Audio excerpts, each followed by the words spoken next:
What's going on, everybody? Welcome to a new video. Happy holidays to everyone. Sorry I haven't uploaded a video in a while. Gonna start the grind once again. Today I will be filming the Agera RS1 that's currently sleeping in there, and just a general review on it and why I believe it is the best modern hypercar today. First off, we gotta move the SVR so we can place the car outside. Let's do it. Alright, just move the SVR a bit forward. Now, time to wake up the beast.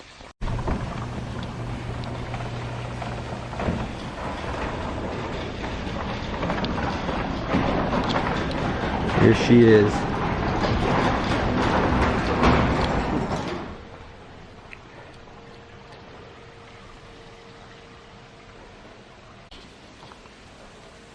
Take out the trickle charger first.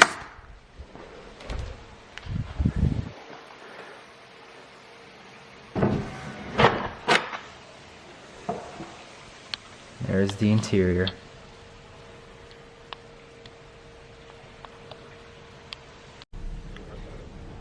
Closing the door every time is just so cool. Here we are in the interior. So, first thing, as you guys can see, this is the key right here. The front, the back. This car actually has a keyless entry, so you don't actually have to put the key anywhere. You just keep it right there in the middle. First, hit the button. Let it load up. You can see the battery getting everything ready. See the car right there. Foot on the brake. There we go.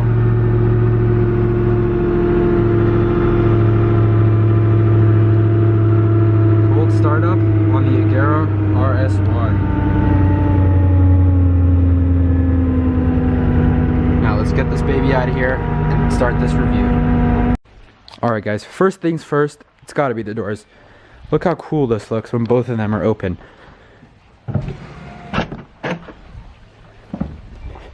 In my opinion, by far the coolest doors on any car.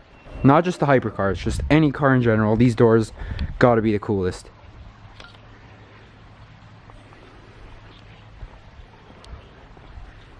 Alright guys, next thing up, it's gotta be the looks. In many people's eyes, this car is the best looking hypercar on the road today, and I think I gotta agree with that. Every angle, got the louvers, got the polished carbon wing, roof scoop, doors, interior, just everything about this car just looks good. Even check out the headlights. Got full carbon in the headlights with black anodized metal. Just everything about this car looks so mean. Next up, Transformers mode. Just check out how cool this looks. The entire front bonnet opens up, the entire rear bonnet opens up, and this thing just looks like a transformer. Now we can go into the engine details here. We have a twin-turbo V8 producing almost 1,400 horsepower on E85. E85 is a special type of gas that's kind of difficult to find here in America, but we have like maybe 3 or 4 gas stations here in LA, which is pretty useful. We go fill up those tanks, as you can see right there. On regular pump gas, around 100 octane, this car will run around 1,200 horsepower, which is still probably faster than any other road car, but the 1,400 just makes this thing a monster. Let's just see the width of these rear tires here. These are the Pilot Sport Cup 2s, made by Michelin. Very good tires if they are warmed up. On cold, they're car kinda loses its traction, but it's fun sometimes. Another thing not a lot of people know in this car is that the top can actually come off by just unlocking a few buckles down here. We got one here, one in the middle, one on the other side, and one behind each seat. And once you take the top off, you can actually fit it inside your garage, or it even fits inside your front bonnet, which not a lot of hypercars offer nowadays. You can see there the shape of the roof goes right here. You just take off the roof, flip it over, and it slides straight back. Super handy feature, being able to take the top wherever you want to go. Now that we're on the inside, let's go through some of the features on the interior. We got kind of like signature center console that's lit by a system they invented called ghost lighting. Ghost lighting, I don't know if you can tell by the video, but there's a bunch of small holes and the light is coming from behind. This was made because Christian didn't want to have any pieces of plastic on the interior, so he invented this thing that he made a bunch of nano holes in the metal and he just lit them from behind. It looks really, really cool. Another cool feature, we got the auto shift. So when you tilt this auto shift to the right, it actually brings up the rear view camera. I don't know if it'll focus here. You could actually turn this on while you're driving and see everything you're passing, which is really cool, but it's kind of a distraction, so we usually have it off. Here's the original starting screen showing you what's all open on the car. Obviously the front bonnet, the doors, and the rear bonnet are open. When you click this left arrow here, this actually shows you the tire temperature and tire pressures, which is pretty cool. Now we go to the seat and mirror. It shows you driver's side mirror, driver's seat, and then you click this, it goes to passenger side, vice versa. And if you want to get back to the main screen, you just click the shield in the middle. Pretty cool. Media, obviously Apple CarPlay, music, and all that kind of stuff. Back to the main screen. Car setup. When you actually click the racetrack mode, it drops to its lowest setting, gets super stiff, made it specifically for track driving. You got the traction control, stability control. On the bottom here, we got all the different climate controls like air conditioning and heated seats and stuff like that. You can see when you actually click the hazards, here's what the blinkers look like. The mirror has these shields in it, which is really, really cool, I think. All the carbon fiber on the interior. On the steering wheel, we got the lifter, pickup phone, the music, cruise control, and this is just to turn up the volume and stuff like that. You guys can see here the little RS1 plaque in the center. We got RS1 limited edition, 1 of 25, as the Agera RS is 1 of 25 originally. We got the full blue roof. Every piece on the interior here is blue, except for the steering wheel, obviously, because you know we like to drive our cars, don't want it to get dirty. Got the blue dash even. Such a good looking interior. Close the front bonnet, just one hand here. Here's one lock, and then on the other side right here, another lock. And there we go. Now that we got the front bonnet closed, we could talk about some of the achievements it's made, like the world record and stuff like that. As some of you might know, this car just broke the world record for the fastest production vehicle, previously held by that, the Bugatti Veyron, before at 268 miles an hour. Well, this one came in at 277.9 in a 2-run attempt, which is just insane for such a small car manufacturer.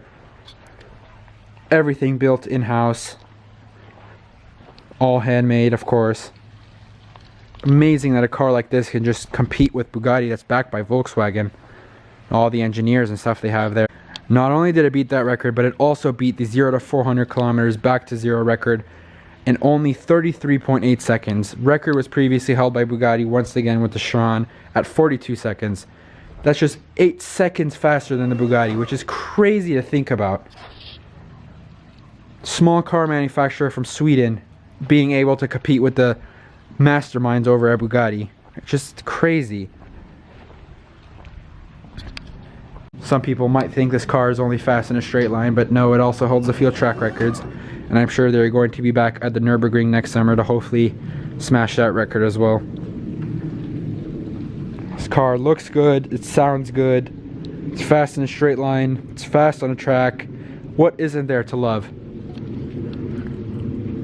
Now, I'm sure a lot of you guys think the car breaks down a lot, and I know there's some stuff around the internet that says Koenigsegg's only brake, they can't be driven hard.